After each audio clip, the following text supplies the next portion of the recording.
Hello everyone, I am Dr. Nagamani K.N. working as Assistant Professor at Government First Grade College, KGF. In this session, I am going to discuss about simple average method. Meaning of simple average method. Under this method, the price is calculated by dividing the total price by number of prices available. There are 2 points we should remember while doing stores ledger account. First one is, in the problem, if there is any shortage or loss of material it is given, we should treat it as issue. Then if any surplus or excess of material is there in the problem, we should treat it as purchase. This problem has given in the year May 2006 for section B. From the following information, prepare stores ledger account under simple average method. First information, that is on January 1st, 2005 received 500 units at rupees 20 per unit. Under receipts we need to write 500 units at the rate of 20. Again on 10th January received 300 units at rupees 24 per unit is there. This is also purchases. Then 15th January issued 700 units is there. Under the issues column we need to enter. Then on 20th January received 400 units at rupees 28 per unit is there. This is purchase. Then on 25th January issued 300 units is there. Under issues column we need to enter. Then on 28th January received 500 units at rupees 22 per unit is there. This is purchases. Under the heading receipts we need to enter. And on 31st January issued 200 units is there. Under issues column we should enter.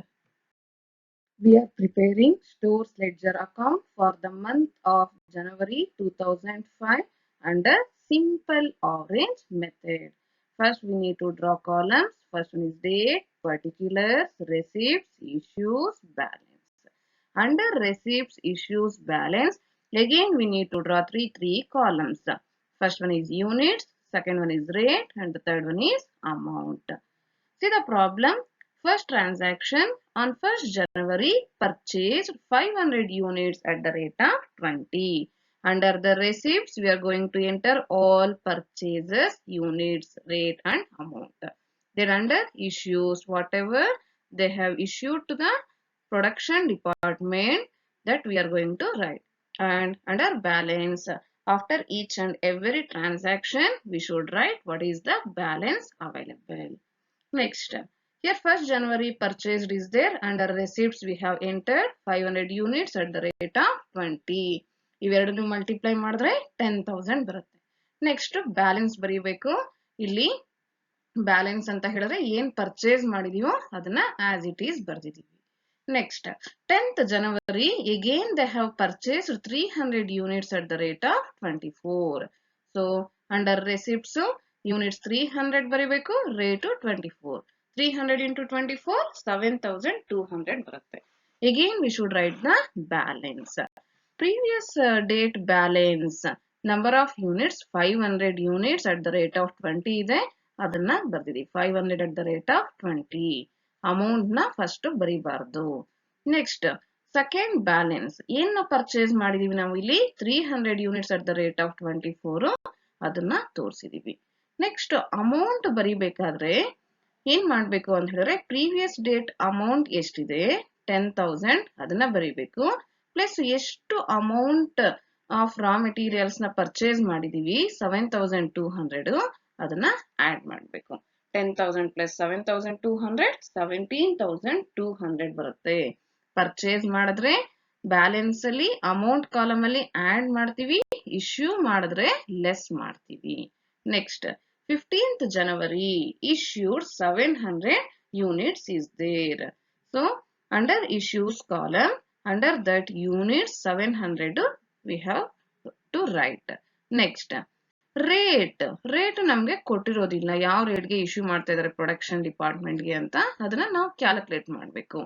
Under simple average method calculation of rate For that, the formula is total price divided by number of prices available. So for that, we should see the previous date, that is on 10th January. There are two prices are there, that is 500 units at the rate of 20 and 300 units at the rate of 24. Total price ಅಂತ ಹೇಳಿದ್ರೆ ಈ rate ಎರಡು ಇದೆಯಲ್ವಾ ಇದನ್ನ add ಮಾಡಬೇಕು 20 plus 24 divided by number of prices available. Number of prices available is 2. So see here 20 plus 24 divided by 2, 22 will come. Next 700 into 22, 15,400 ಬರುತ್ತೆ. Next balance ನ ಬರಿಬೇಕು. ಇಲ್ಲಿ ಪ್ರೀವಿಯಸ್ ಡೇಟ್ ಅಲ್ಲಿ ಎರಡು ಬ್ಯಾಲೆನ್ಸ್ ಇತ್ತು, 500 units at the rate of 20 and 300 units at the rate of 24. ಇವೆರಡನ್ನು total ಮಾಡಿದ್ರೆ 800 units ಬರುತ್ತೆ. ಈ 800 ಯೂನಿಟ್ಸ್ ಅಲ್ಲಿ 700 ಯೂನಿಟ್ಸ್ ನ ಇಶ್ಯೂ ಮಾಡಿದ್ದಾರೆ. ಇನ್ ರಿಮೈನಿಂಗ್ ಬಂದ್ಬಿಟ್ಟು 100 ಯೂನಿಟ್ಸ್ ಬರುತ್ತೆ. ಸೊ ಈ 100 ಯೂನಿಟ್ಸ್ ಯಾವ ರೇಟ್ ಇದೆ ಅಂತ ಹೇಳಿದ್ರೆ 24 ಲಾಸ್ಟ್ ಇದೆಯಲ್ವಾ, ಆ 24ದು ರೇಟ್ದು ಬ್ಯಾಲೆನ್ಸ್ ಇದೆ. ಸೊ ಈ 500 units at the rate of 20 issue ಮಾಡಿಬಿಟ್ಟಿದ್ದಾರೆ. ದೆನ್ ಈ 300 ಅಲ್ಲಿ 200 ಇಶ್ಯೂ ಆಗಿದೆ. ಇನ್ remaining 100 at the rate of 24. Next balance amount ಬರಿಬೇಕು. ಅದಕ್ಕೆ ಪ್ರೀವಿಯಸ್ ಡೇಟ್ ಬ್ಯಾಲೆನ್ಸ್ ನೋಡಿ 17,200 ಇದೆ, ಅದನ್ನ ಫಸ್ಟ್ ಬರಿಬೇಕು. ಇಶ್ಯೂ ಮಾಡಿದ್ರೆ ಲೆಸ್ ಮಾಡಬೇಕು. ಇಶ್ಯೂ ಮಾಡಿರೋ ಅಮೌಂಟ್ ಬಂದ್ಬಿಟ್ಟು 15,400 ಇದೆ, ಅದನ್ನ ಲೆಸ್ ಮಾಡಬೇಕು. ನಮ್ಗೆ 1,800 ಬರುತ್ತೆ. Next 20th January purchase 400 units at the rate of 28. Under receipts ನಾವು 400 ಯೂನಿಟ್ಸ್ ರೇಟು 28 ಬರಿಬೇಕು. ಮಲ್ಟಿಪ್ಲೈ ಮಾಡಿದ್ರೆ 400 into 28 11,200 ಬರುತ್ತೆ. ದೆನ್ ಬ್ಯಾಲೆನ್ಸ್ ಬರಿಬೇಕು. ಬ್ಯಾಲೆನ್ಸ್ ಬರಿಬೇಕಾದ್ರೆ ಪ್ರೀವಿಯಸ್ ಡೇಟ್ ಬ್ಯಾಲೆನ್ಸ್ ಅಲ್ಲಿ ಇರೋದು ಯೂನಿಟ್ಸ್ ಮತ್ತೆ ರೇಟು ಆಸ್ ಇಟ್ ಈಸ್ ತೋರಿಸ್ಬೇಕು. On 15 January 100 units at the rate of 24 ಇದೆ, ಅದನ್ನ ಬರ್ತಿದೀವಿ. ನೆಕ್ಸ್ಟ್ ಪರ್ಚೇಸ್ ಮಾಡಿದೀವಿ, ಅದನ್ನ 400 ಅಟ್ ದ ರೇಟ್ ಆಫ್ 28 ಅದನ್ನು ತೋರಿಸ್ಬೇಕು. ನೆಕ್ಸ್ಟ್ ಬ್ಯಾಲೆನ್ಸ್ ಬರಿಬೇಕಾದ್ರೆ ಏನ್ ಮಾಡ್ಬೇಕು, ಪ್ರೀವಿಯಸ್ ಡೇಟ್ ಬ್ಯಾಲೆನ್ಸ್ ಇದೆ 1,800, ಅದಕ್ಕೆ ಇವಾಗ ಮಾಡಿರೋ ಪರ್ಚೇಸಸ್ ಅಮೌಂಟ್ 11,200 ಆಡ್ ಮಾಡಬೇಕು. ನಮ್ಗೆ 13,000 ಬರುತ್ತೆ. Next 25th January issued 300 units. So here also we should calculate the rate.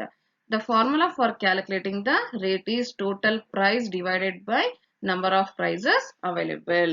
Total price ಅಂತ ಹೇಳಿದ್ರೆ ಪ್ರೀವಿಯಸ್ ಡೇಟ್ ಅಲ್ಲಿ ಬ್ಯಾಲೆನ್ಸ್ ಅಲ್ಲಿ ರೇಟ್ ಕಾಲಮ್ ಅಲ್ಲಿ ನೋಡಿ 24 ಇದೆ ಮತ್ತೆ 28 ಇದೆ.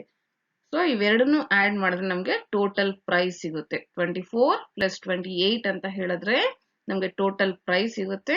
Divided by number of prices, ಎಷ್ಟು ಪ್ರೈಸಸ್ ಇದೆ ಇಲ್ಲಿ, ಎರಡು ಪ್ರೈಸಸ್ ಇದೆ. ಸೊ 24 plus 28 divided by 2 ಅಂದ್ರೆ 26 ಬರುತ್ತೆ. Next 300 into 26 7,800. ಮತ್ತೆ ಇಲ್ಲಿ ಬ್ಯಾಲೆನ್ಸ್ ಬರಿಬೇಕು, ಎಷ್ಟು ಬ್ಯಾಲೆನ್ಸ್ ಇದೆ ಅಂತ ಹೇಳ್ಬಿಟ್ಟು. ಪ್ರೀವಿಯಸ್ ಡೇಟ್ ಅಲ್ಲಿ balance 100 at the rate of 24 ಇದೆ, ಅದನ್ನ ಇಶ್ಯೂ ಮಾಡ್ಬಿಟ್ಟಿದೀವಿ. ಇನ್ನ ಈ 400 ಅಲ್ಲಿ ಎಷ್ಟು ಇಶ್ಯೂ ಆಗಿದೆ ಅಂತ ಹೇಳಿದ್ರೆ 200. So for example you can see here 100 plus 400 500. ಈ 500 ಅಲ್ಲಿ 300 ಇಶ್ಯೂ ಆಗಿದೆ, ರಿಮೈನಿಂಗ್ ಬ್ಯಾಲೆನ್ಸ್ 200. ಸೊ ರೇಟ್ ನಮ್ಮ ಹತ್ರ ಯಾವ ರೇಟ್ ಇದೆ, 200 ಅಟ್ ದ ರೇಟ್ ಆಫ್ 28 ಇದೆ. ನೆಕ್ಸ್ಟ್ ಬ್ಯಾಲೆನ್ಸ್ ಬರಿಬೇಕಾದ್ರೆ ಪ್ರೀವಿಯಸ್ ಡೇಟ್ ಬ್ಯಾಲೆನ್ಸ್ ಅಮೌಂಟ್ ನೋಡಿ 13,000 ಇಶ್ಯೂ ಆಗಿದೆ ಇಲ್ಲಿ, ಅದನ್ನ 7,800 ಲೆಸ್ ಮಾಡಬೇಕು, 5,200 ಬರುತ್ತೆ. Next 28th January purchased 500 units at the rate of 22. So under receipts we should enter 500 units into 22, 11,000 will come. Again we should write the balance here. Previous date balance, only one balance is there, that is 200 units at the rate of 28. ಅದನ್ನ ಇಲ್ಲಿ ತೋರಿಸಬೇಕು. Next ಏನ್ purchase ಆಗಿದೆ ಅದನ್ನು ನಾವು ಇಲ್ಲಿ ತೋರಿಸ್ತೀವಿ, 500 at the rate of 22. Usual ಆಗಿ ಟೆಕ್ಸ್ಟ್ ಬುಕ್ಸ್ ಎಲ್ಲ ಆಗ್ಲಿ ಯಾವ್ದ್ರಲ್ಲೂ ಈ ರೇಟ್ ನ ತೋರಿಸಿರೋದಿಲ್ಲ. ನಿಮ್ಗೆ ಅರ್ಥ ಆಗ್ಲಿ ಯಾವ್ಯಾವ ರೇಟ್ದು ಇದೆ ಅಂತ ಹೇಳ್ಬಿಟ್ಟು ನಾನು ಇಲ್ಲಿ ಬರ್ದಿರೋದು. ಯಾಕೆ ಅಂದ್ರೆ ಇಶ್ಯೂ ಮಾಡ್ಬೇಕಾದ್ರೆ ನಮಗೆ ರೇಟ್ಸ್ ಬೇಕಾಗುತ್ತೆ. ನಾವು ಹಿಯರ್ ಅಮೌಂಟ್ ಬ್ಯಾಲೆನ್ಸ್ ಅಲ್ಲಿ ಅಮೌಂಟ್ ನ ಕ್ಯಾಲ್ಕುಲೇಟ್ ಮಾಡಬೇಕು. Previous date balance amount 5200, purchase ಮಾಡಿರೋ ಅಮೌಂಟ್ 11000 ಇದೆ. ಆಡ್ ಮಾಡಿದ್ರೆ 16200 ಬರುತ್ತೆ. Next issued 200 units. ನಾವು rate we have to calculate. Previous date rate ನೋಡಿ ಬ್ಯಾಲೆನ್ಸ್ ಅಲ್ಲಿ ಯಾವ ರೇಟ್ ಇದೆ, ಎರಡು ರೇಟ್ ಇದೆ, 28 and 22 is there. So total price ಅಂತ ಹೇಳಿದ್ರೆ ಇವೆರಡನ್ನು ಆಡ್ ಮಾಡಬೇಕು. 28 plus 22 divided by number of prices available. Only 2 prices are available. ಅದನ್ನ ಡಿವೈಡ್ ಮಾಡಬೇಕು. 28 plus 22 divided by 2 ಅಂದ್ರೆ 25 ಬರುತ್ತೆ. 200 into 25, 5000 will come. Next balance we should write. ನೋಡಿ ಇಲ್ಲಿ 200 ಫಸ್ಟ್ ಬ್ಯಾಲೆನ್ಸ್ ಇದೆ, ಅದನ್ನ ಕಂಪ್ಲೀಟ್ ಇಲ್ಲಿ ಇಶ್ಯೂ ಆಗಿದೆ. Now only one balance is available, that is 500 units at the rate of 22, that is available. Next balance ನ ಬರಿಬೇಕು. ಪ್ರೀವಿಯಸ್ ಡೇಟ್ ಬ್ಯಾಲೆನ್ಸ್ 16200, ಇಶ್ಯೂ ಆಗಿರೋ amount 5000, less ಮಾಡಿದ್ರೆ 11200 ಬರುತ್ತೆ. At the end we should write total closing stock is 500 units of rupees 11,200. See the next problem. This problem has given in the year June 2007 for section C. Show the store's ledger entries as they would appear when using simple average method of pricing issues using the following data. Here the information is given. First one is date, particulars, units and rate. See here, for opening balance and purchases, units are given and rates are also given. But for issues, units only is given, rate is not given. We need to calculate at what rate the stores is going to issue to the production department. Other information, the stock verification record reveals shortage on January 10th and January 30th of 10 and 20 units respectively. ನೋಡಿ stores ಅಲ್ಲಿ ಅವಾಗ stock verification ಮಾಡ್ತಾ ಇರ್ತಾರೆ. ಆ stock verification ಮಾಡಿದಾಗ ಜನವರಿ 10th ಮತ್ತೆ ಜನವರಿ 30th shortage ಇದೆ materials ಅಂತ ಹೇಳ್ತಾ ಇದ್ದಾರೆ. ಎಷ್ಟು ಶಾರ್ಟೇಜ್ ಇದೆ? ಜನವರಿ 10th ಟೆನ್ ಯೂನಿಟ್ ಶಾರ್ಟೇಜ್ ಇದೆ and January 30th 20 units shortage ಇದೆ ಅಂತ ಹೇಳ್ತಾರೆ. Whenever there is a shortage or loss of material, it is given in the problem means we should treat it as issue. Next, there was a refund of surplus from a work order of 25th. 20 units earlier issued on 4th January 2007. Here, refund of surplus ಅಂತ ಹೇಳ್ತಾರೆ. ಏನ್ refund of surplus ಅಂತ ಹೇಳಿದ್ರೆ, stores production ಡಿಪಾರ್ಟ್ಮೆಂಟ್ಗೆ issue ಮಾಡಿದಾಗ materials ನ ಜಾಸ್ತಿ order ಮಾಡಿದ್ರು, ಅದನ್ನ ವಾಪಸ್ ಕಳಿಸ್ತಾ ಇದ್ದಾರೆ, ರೀಫಂಡ್ ಮಾಡ್ತಾ ಇದ್ದಾರೆ ಸ್ಟೋರ್ಸ್ಗೆ. ಯಾವಾಗ ಅಂತ ಹೇಳಿದ್ರೆ 25th January. How many units means 20 units. ಈ 20 ಯೂನಿಟ್ಸ್ ನ ಸ್ಟೋರ್ಸ್ಗೆ ಪ್ರೊಡಕ್ಷನ್ ಡಿಪಾರ್ಟ್ಮೆಂಟ್ ರಿಟರ್ನ್ ಮಾಡ್ತಾ ಇದ್ದಾರೆ. ಅದನ್ನ ಯಾವಾಗ ಇಶ್ಯೂ ಮಾಡಿದ್ರು ಅಂತ ಹೇಳಿದ್ರೆ 4th ಜನವರಿ ಇಶ್ಯೂ ಮಾಡಿದ್ರು. ಸೊ ಪ್ರಾಬ್ಲಮ್ ಅಲ್ಲಿ ಏನಾದ್ರು ಸರ್ಪ್ಲಸ್ ಅಂತ ಕೊಟ್ಟಿದ್ದಾರೆ ಅಂತ ಹೇಳಿದ್ರೆ ಅದನ್ನ ನಾವ್ ಏನಂತ ಟ್ರೀಟ್ ಮಾಡ್ಬೇಕು? ಪರ್ಚೇಸ್ ಅಂತ ಟ್ರೀಟ್ ಮಾಡ್ಬೇಕು. ಪರ್ಚೇಸ್ ಅಂತ ಹೇಳಿದ್ರೆ ಯೂಶುವಲ್ ಆಗಿ ನಮ್ಗೆ ರೇಟ್ ಕೊಡ್ತಾರೆ. ಇಲ್ಲಿ ರೇಟ್ ಮೆನ್ಷನ್ ಮಾಡಿಲ್ಲ, ಬಟ್ ಅಲ್ಲಿ ಏನ್ ಹೇಳ್ತಾ ಇದ್ದಾರೆ, this has issued on 4th ಜನವರಿ 2007 ಅಂತ ಹೇಳ್ತಾರೆ. ಅಂತ ಹೇಳಿದ್ರೆ 4th ಜನವರಿ ಯಾವ ರೇಟ್ಗೆ ಇಶ್ಯೂ ಮಾಡಿರ್ತೀವೋ ಇಲ್ಲಿ ನಾವು 25th ಜನವರಿ ಅದೇ ರೇಟ್ಗೆ ಪರ್ಚೇಸ್ ಮಾಡ್ತಾ ಇದೀವಿ ಅಂತ ತೋರಿಸ್ಬೇಕು. We are preparing stores ledger account for the month of January 2007 under simple average method. First we need to draw column. First column is date, second one is particulars, then receipts, then issues and balance. Under receipts, issues, balance, again we need to draw three columns. First one is units, second one is rate, and the third one is amount. Under date column, we are going to enter dates. Then particulars, we are writing opening balance, purchases or issues. Then under receipts, we are going to enter whatever the company has purchased. And under issues, what the stores department is issuing to the production department, we are entering. And under balance, after each and every transaction, what is the balance available, we need to show. First transaction, that is 1st January, opening balance 300 units at the rate of 2 is given. Means there is no purchase, there is no issue. Directly we need to write under the balance column. So under particulars, we should write opening balance. Then directly we are going to write under the balance column 300 units. The rate is 2. If you multiply 300 into 2, amount will come 600. Next, 2nd January 2007, purchased 200 units at the rate of 2.20 is given. Under receipts, we need to enter. Units is 200 and the rate is 2.20. Multiply these two, we will get 440. Next, after each and every transaction, we need to write the balance. ಈ balance ಬರಿಬೇಕಾದ್ರೆ ನಾವು previous date balance ಎಷ್ಟಿದೆ ಅಂತ ನೋಡ್ಬೇಕು. So previous date balance ಇರೋದು ಒಂದಿದೆ, ಅದು 300 units at the rate of 2, ಅದನ್ನ ಬರ್ದಿದೀವಿ. But simple average method ಅಲ್ಲಿ ಅಮೌಂಟ್ ಎಷ್ಟಿದೆಯೋ ಅದನ್ನ ಡೈರೆಕ್ಟ್ ಆಗಿ ಬರಿಬೇಡಿ. ನೆಕ್ಸ್ಟ್, ಇವಾಗ ಏನ್ ಪರ್ಚೇಸ್ ಮಾಡಿರ್ತೀವೋ ಅದನ್ನು ಬರಿಬೇಕು. 200 units at the rate of 2. Then balance ಅಲ್ಲಿ ಅಮೌಂಟ್ ಕಾಲಮ್ ಅಲ್ಲಿ ಬರಿಬೇಕಾದ್ರೆ ಏನ್ ಮಾಡ್ಬೇಕು, ಪ್ರೀವಿಯಸ್ ಡೇಟ್ ಅಮೌಂಟ್ ಎಷ್ಟಿದೆ 600 ಇದೆ, ಅದನ್ನ ಬರಿಬೇಕು. ನಾವು ಏನಾದ್ರೂ ಪರ್ಚೇಸ್ ಮಾಡಿದ್ದಾರೆ ಅಂತ ಹೇಳಿದ್ರೆ ಅದನ್ನ ಆಡ್ ಮಾಡ್ಬೇಕು. 440 ಪರ್ಚೇಸ್ಡ್ ಅಮೌಂಟ್ ಇದೆ, ಅದನ್ನ ಆಡ್ ಮಾಡಿದೀವಿ. ಮಾಡಿದ್ರೆ 1040 ಬರುತ್ತೆ. ಅದೇ ಇಶ್ಯೂ ಮಾಡಿದ್ದಾರೆ ಅಂದ್ರೆ ಅಮೌಂಟ್ ಅಲ್ಲಿ ಲೆಸ್ ಮಾಡ್ಬೇಕು. Next, 4th January issued 150 units is there. So issues column ಅಲ್ಲಿ ಬರಿಬೇಕು under units 150.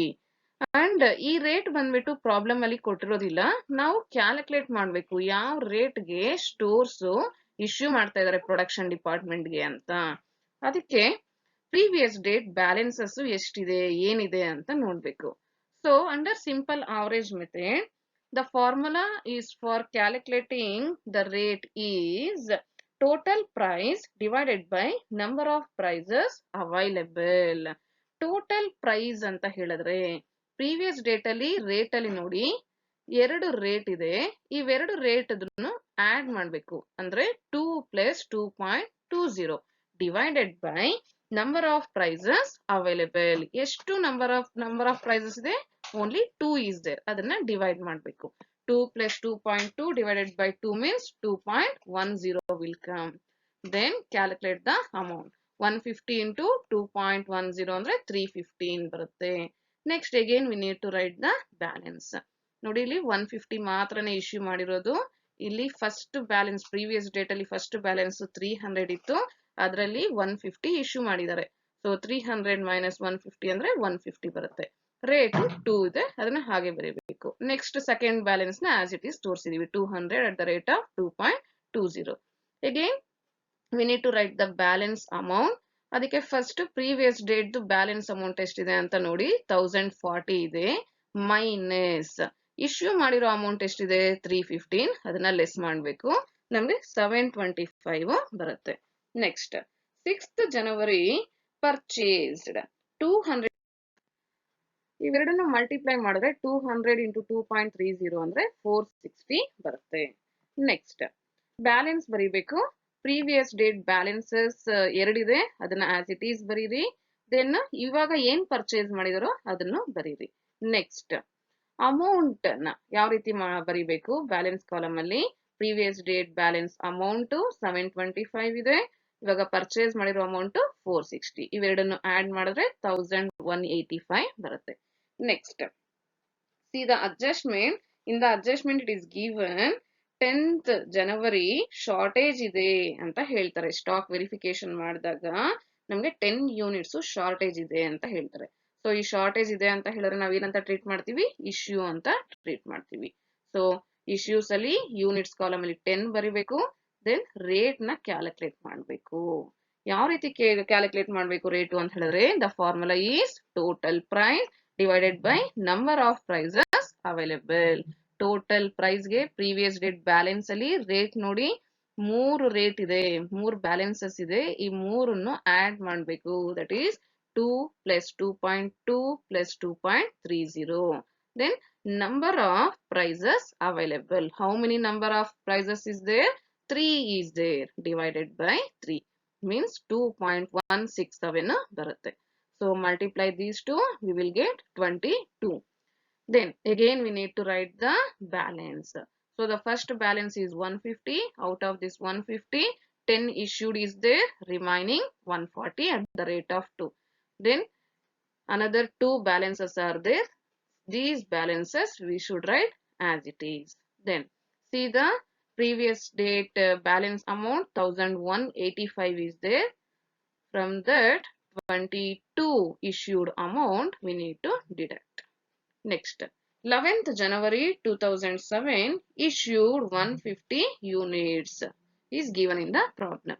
Now, so under issues we are writing 150 units. Rate na ನಾವು ಕ್ಯಾಲ್ಕುಲೇಟ್ ಮಾಡಬೇಕು. ರೇಟ್ ನ ಕ್ಯಾಲ್ಕುಲೇಟ್ ಮಾಡಬೇಕು ಅಂತ ಹೇಳಿದ್ರೆ ಏನ್ ಮಾಡಬೇಕು? in formula total price divided by number of prices available. ಯಾವ ರೀತಿ ಕ್ಯಾಲ್ಕುಲೇಟ್ ಮಾಡಬೇಕು ಟೋಟಲ್ ಪ್ರೈಸ್ ಅಂತ ಹೇಳಿದ್ರೆ ಪ್ರೀವಿಯಸ್ ಡೇಟು ಬ್ಯಾಲೆನ್ಸಸ್ ರೇಟ್ ನೋಡಿ ಅಲ್ಲಿ 2 ಇದೆ, 2.2 ಇದೆ ಮತ್ತೆ 2.3 ಈ ಮೂರನ್ನು ಆಡ್ ಮಾಡಿ divided by number of prices available. ಎಷ್ಟು ನಂಬರ್ ಆಫ್ ಪ್ರೈಸಸ್ ಅವೈಲೇಬಲ್ ಅಂದ್ರೆ 1 2 3 ಡಿವೈಡೆಡ್ ಬೈ 3 ನಮಗೆ 2.167 ಬರುತ್ತೆ. 150 into 2.167 ಅಂದ್ರೆ 325. Then we should write the balance. How to write the balance? ಇಲ್ಲಿ ಫಸ್ಟ್ ಬ್ಯಾಲೆನ್ಸ್ ನೋಡಿ 140 ಇದೆ, ಬಟ್ ಇಲ್ಲಿ ಇಶ್ಯೂ ಮಾಡಿರೋದು 150. ಸೊ ಈ 140 ನ ಫುಲ್ ಕಂಪ್ಲೀಟ್ ಆಗಿ ಇಶ್ಯೂ ಮಾಡಿರ್ತಾರೆ. ನೆಕ್ಸ್ಟ್ ಬ್ಯಾಲೆನ್ಸ್ 200 ಇದೆ. ಇಲ್ಲಿ 150 ಇಶ್ಯೂ ಮಾಡಿದ್ದಾರೆ ಅಂತ ಹೇಳಿದ್ರೆ ಫಸ್ಟ್ ಕಂಪ್ಲೀಟ್ ಇಶ್ಯೂ ಮಾಡಿರ್ತಾರೆ, ಸೆಕೆಂಡ್ ಒನ್ ಅಲ್ಲಿ 10 ಅನ್ನ ಇಶ್ಯೂ ಮಾಡಿರ್ತಾರೆ. ರಿಮೈನಿಂಗ್ ಎಷ್ಟು 190 at the rate of 2.20.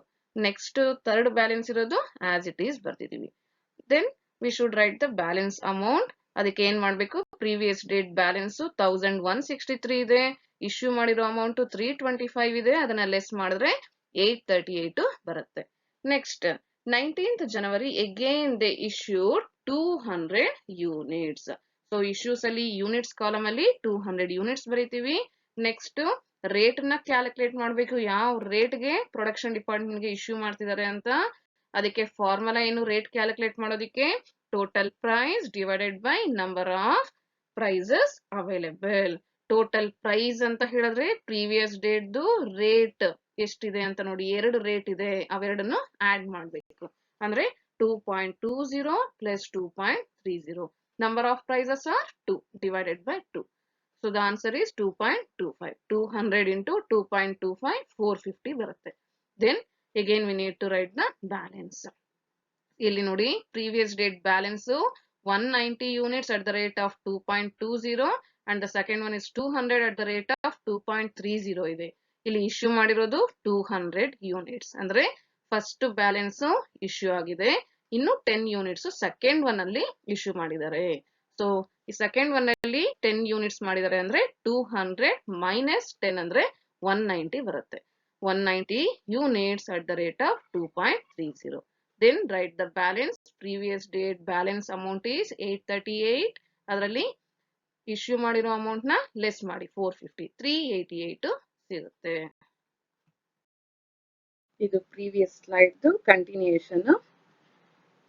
On 22nd January 2007, purchased 200 units at the rate of 2.40. It is given in the problem. Under receipts, we should write units 200, rate 2.40. If you multiply, we are getting 480. Then, balance we need to write. See the previous date balance, only one balance is there, that is 190 at the rate of 2.30. ಅದನ್ನ ಬರ್ದಿದೀವಿ. Next ಈಗ ಏನ್ purchase ಮಾಡಿದ್ದಾರೆ on 22nd ಅದನ್ನು ಬರಿಬೇಕು 200 at the rate of 2.40. Next balance amount ನ ಯಾವ ರೀತಿ ಬರಿಬೇಕು ಅಂದ್ರೆ ಪ್ರೀವಿಯಸ್ ಡೇಟ್ ಬ್ಯಾಲೆನ್ಸ್ ಅಮೌಂಟ್ ನೋಡ್ಬೇಕು 388 ಇದೆ, ಅದಕ್ಕೆ ಪರ್ಚೇಸ್ ಮಾಡಿರೋ ಅಮೌಂಟ್ 480ನ ಆಡ್ ಮಾಡಿ 868 ಬರುತ್ತೆ. ನೆಕ್ಸ್ಟ್ ಅಡ್ಜಸ್ಟ್ಮೆಂಟ್ ಅಲ್ಲಿ ಕೊಟ್ಟಿದ್ದಾರೆ refund of surplus earlier issued on 4th ಜನವರಿ ಅಂತ ಕೊಟ್ಟಿದ್ದಾರೆ. ಸೊ ಸ್ಟೋರ್ಸ್ ಏನ್ ಮಾಡಿದ್ದಾರೆ 4th ಜನವರಿ ಪ್ರೊಡಕ್ಷನ್ ಡಿಪಾರ್ಟ್ಮೆಂಟ್ಗೆ ಇಶ್ಯೂ ಮಾಡಿದ್ದಾರೆ. ಆ ಇಶ್ಯೂ ಮಾಡಿರೋದ್ರಲ್ಲಿ 20 ಇನ್ನು ಸರ್ಪ್ಲಸ್ ಇಶ್ಯೂ ಆಗಿದೆ, ಅದನ್ನ ರಿಟರ್ನ್ ಮಾಡ್ತಾ ಇದ್ದಾರೆ. ಸ್ಟೋರ್ಸ್ ರಿಸೀವ್ ಮಾಡ್ತಾ ಇದೆ ಅಂದ್ರೆ ಪರ್ಚೇಸ್ ಅಂತ ನಾವು ತೋರಿಸ್ತೀವಿ. ಸೊ ಅಂಡರ್ ರೆಸಿಪ್ಟ್ಸ್ 20 ಯೂನಿಟ್ಸ್ ನ ಬರ್ತಿದೀವಿ. ಬಟ್ ರೇಟ್ ಕೊಟ್ಟಿಲ್ಲ ಅಡ್ಜಸ್ಟ್ಮೆಂಟ್ ಅಲ್ಲಿ, ಬಟ್ ಇನ್ಫಾರ್ಮೇಶನ್ ಕೊಟ್ಟಿದ್ದಾರೆ ಇಲ್ಲಿ. That is issued on 4th January. 4th January issue ಮಾಡಿರೋದು ಬಂದ್ಬಿಟ್ಟು 2.1ಗೆ ಅದೇ ರೇಟ್ಗೆ ವಾಪಸ್ ತಗೊಂತಾ ಇದೀವಿ ಅಂತ ನಾವು ತೋರಿಸ್ತೀವಿ ಇಲ್ಲಿ. ಸೊ ರೇಟು 2.10 ಬರಿಬೇಕು. ಎಲ್ಲಿಂದ ಬಂತು ಇದು ಅಂತ ಹೇಳಿದ್ರೆ ಆನ್ 4th ಜನವರಿ ಇಶ್ಯೂ ಮಾಡಿದ್ದಾರೆ ಪ್ರೊಡಕ್ಷನ್ ಡಿಪಾರ್ಟ್ಮೆಂಟ್ಗೆ ಅಟ್ ದ ರೇಟ್ ಆಫ್ 2.10, ಅದನ್ನೇ ವಾಪಸ್ ಮಾಡ್ತಿದ್ದಾರೆ, ಅದಕ್ಕೆ 2.10 ಅಂತಾನೆ ಬರೀಬೇಕು. 20 ಇಂಟು 2.10 42 ಬರುತ್ತೆ. ನೆಕ್ಸ್ಟ್ ಬ್ಯಾಲೆನ್ಸ್ ಬರೀಬೇಕು. ಪ್ರೀವಿಯಸ್ ಡೇಟ್ ಬ್ಯಾಲೆನ್ಸಸ್ 2 ಇದೆ, ಅದನ್ನ ಆಸ್ ಇಟ್ ಈಸ್ ತೋರಿಸಿದೀವಿ. ಈಗ ಏನು ರಿಫಂಡ್ ಆಗಿದೆ 20 units at the rate of 2.10, ಅದನ್ನು ತೋರಿಸಿದೀವಿ. ನೆಕ್ಸ್ಟ್ ಅಮೌಂಟ್ ಬರೀಬೇಕು. ಬ್ಯಾಲೆನ್ಸ್ ಅಲ್ಲಿ ಪ್ರೀವಿಯಸ್ ಡೇಟ್ ಬ್ಯಾಲೆನ್ಸ್ 868 ಅಮೌಂಟ್ ಇದೆ, ಅದಕ್ಕೆ 42ನ ಆಡ್ ಮಾಡಬೇಕು. 910 ಬರುತ್ತೆ. ನೆಕ್ಸ್ಟ್ 27th ಜನವರಿ issued 250 units ಇದೆ. Under issues we need to write 250 units. We need to calculate the rate. What is the formula for the calculation of rate? Means total price divided by number of prices available. Total price ಅಂತ ಹೇಳಿದ್ರೆ previous balance ಗೆ ಹೋಗಿ ಅಲ್ಲಿ rate ನೋಡಿ. So ಈ rate ಎಲ್ಲ calculate ಮಾಡಿದ್ರೆ ನಮಗೆ ಟೋಟಲ್ ಪ್ರೈಸ್ ಸಿಗುತ್ತೆ. That is 2.30 plus 2.40 plus 2.10 divided by number of prices available. ಎಷ್ಟು ಪ್ರೈಸಸ್ ಇದೆ ಇಲ್ಲಿ 1, 2, 3 ಇದೆ. ಸೊ divided by 3 ನಮಗೆ 2.267 ಬರುತ್ತೆ. 250 into 2.267 567 ಆಗುತ್ತೆ. Then again we need to write the balance. ನೋಡಿ ಇಲ್ಲಿ ಇಶ್ಯೂ ಮಾಡಿರೋದು 250, ನಮಗೆ ಪ್ರೀವಿಯಸ್ ಡೇಟ್ ಅಲ್ಲಿ ಬ್ಯಾಲೆನ್ಸ್ ಫಸ್ಟ್ 190 ಇದೆ, ಅದು ಕಂಪ್ಲೀಟ್ ಇಶ್ಯೂ ಆಗಿರುತ್ತೆ. ನೆಕ್ಸ್ಟ್ ರಿಮೈನಿಂಗ್ 60ನ ಈ ಸೆಕೆಂಡ್ ಬ್ಯಾಲೆನ್ಸ್ ಇಂದ ಇಶ್ಯೂ ಮಾಡಿರ್ತಾರೆ. ಸೊ 200 minus 60 ಅಂದ್ರೆ 140 ಬರುತ್ತೆ at the rate of 2.40. Next third balance as it is ಇಲ್ಲಿ ಬರಿಬೇಕು. ನೆಕ್ಸ್ಟ್ ಅಮೌಂಟ್ ಬ್ಯಾಲೆನ್ಸ್ ಯಾವ ರೀತಿ ಮಾಡ್ತೀವಿ, ಪ್ರೀವಿಯಸ್ ಡೇಟ್ ಅಲ್ಲಿ 910 ಇದೆ, ಇಶ್ಯೂ ಮಾಡಿರೋದು ಲೆಸ್ ಮಾಡಬೇಕು. 28th January purchase 200 units at the rate of 2.50. Under receipts we should write units 200, rate 2.50. If you multiply we get 500. Next balance. Previous date balances as it is we are writing here. 140 at the rate of 2.40, 20 at the rate of 2.10. Next ಏನ್ purchase ಮಾಡಿದರೆ 200 at the rate of 2.5 ಅದನ್ನು ತೋರಿಸಬೇಕು. Next balance ಅಲ್ಲಿ amount ಅಲ್ಲಿ ಏನ್ ಮಾಡ್ಬೇಕು, purchase ಮಾಡಿದ್ರೆ add ಮಾಡ್ತೀವಿ, ಇಶ್ಯೂ ಮಾಡಿದ್ರೆ ಲೆಸ್ ಮಾಡ್ತೀವಿ. ಇಲ್ಲಿ ಪರ್ಚೇಸ್ ಆಗಿದೆ, ಸೊ ಪ್ರೀವಿಯಸ್ ಡೇಟ್ ಬ್ಯಾಲೆನ್ಸ್ ಅಲ್ಲಿ ಅಮೌಂಟ್ 340 ಇದೆ, 500 ಪರ್ಚೇಸ್ ಮಾಡಿರೋ ಅಮೌಂಟ್ ನ ಆಡ್ ಮಾಡಬೇಕು. ನೆಕ್ಸ್ಟ್ ಅಡ್ಜಸ್ಟ್ಮೆಂಟ್ ಅಲ್ಲಿ 30th January there is a shortage of 20 units ಅಂತ ಕೊಟ್ಟಿದ್ದಾರೆ. ಸೊ ಶಾರ್ಟೇಜ್ ಇದೆ ಅಂತ ಹೇಳಿದ್ರೆ ನಾವು ಅದನ್ನ ಇಶ್ಯೂ ಅಂತ ಟ್ರೀಟ್ ಮಾಡ್ತೀವಿ. ಸೊ ಇಶ್ಯೂ ಕಾಲಮ್ ಅಲ್ಲಿ 20 ಯೂನಿಟ್ಸ್ ನ ಬರ್ದಿದೀವಿ, ರೇಟ್ ನ ಕ್ಯಾಲ್ಕುಲೇಟ್ ಮಾಡಬೇಕು. So the formula for calculating rate is total price divided by number of prices available.